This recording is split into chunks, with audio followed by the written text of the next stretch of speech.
কাঁচা আমের সাথে মাত্র একটা উপকরণ মিশিয়ে আপনারা কিন্তু এত সুন্দর ম্যাঙ্গো ক্যান্ডি বাড়িতেই তৈরি করে নিতে পারেন। আর এই ম্যাঙ্গো ক্যান্ডিগুলো একবার বানিয়ে 1 বছর পর্যন্ত সংরক্ষণ করেও রেখে দিতে পারেন।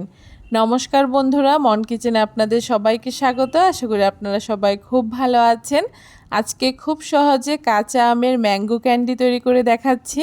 তার জন্য এখানে মিডিয়াম সাইজের 4টে আম নিয়ে নিয়েছি। এখন আমগুলোকে খুব ভালো করে একটা পিলারের সাহায্যে খোসা ছাড়িয়ে নিচ্ছি। আমগুলোকে খুব ভালো করে খোসাটা ছাড়িয়ে নিতে হবে, যাতে আমের মধ্যে কোনো রকম সবুজ অংশ না থাকে। এইখানে একটা আমের খোসা ছাড়িয়ে নেওয়া হয়ে গেছে। এখন আমগুলোকে আমি কেটে নেব। তার জন্য আমের দুপাশ থেকে এরকম করে কেটে নিয়ে তারপরে আমগুলোকে লম্বা লম্বা করে কেটে নিচ্ছি। আপনারা চাইলে আপনাদের পছন্দ মতো মোটা কিংবা সরু করে কিন্তু আমগুলোকে কেটে নিতে পারেন। তবে আমগুলোকে কিন্তু এরকম লম্বা লম্বা করে কেটে নিতে হবে, তাহলে কিন্তু এই ম্যাঙ্গো ক্যান্ডিগুলো দেখতে ভীষণ সুন্দর হয়। একই রকমভাবে সবগুলো আম থেকে আমি এই রকম লম্বা লম্বা করে আমগুলোকে কেটে নেব। আমি আমের পিসগুলোকে একটু সরু সরু করেই কেটে নিয়েছি, এতে কিন্তু খুব সহজে এই ম্যাঙ্গো ক্যান্ডিগুলো শুকিয়ে যাবে। তবে আপনারা আপনাদের পছন্দ মতো একটু মোটা করেও কেটে নিতে পারেন। সবগুলো আমের পিস আমি একই রকম সাইজ করে কেটে নিয়েছি। এখন আমগুলোকে খুব ভালো করে ধুয়ে নেব।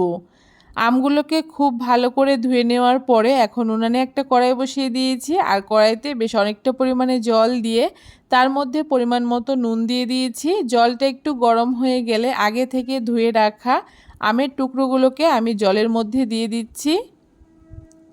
আমের টুকরোগুলোকে দেওয়ার পরে এখন ঢাকা দিয়ে 5 মিনিট মতো হাই ফ্লেমে সেদ্ধ করে নেব।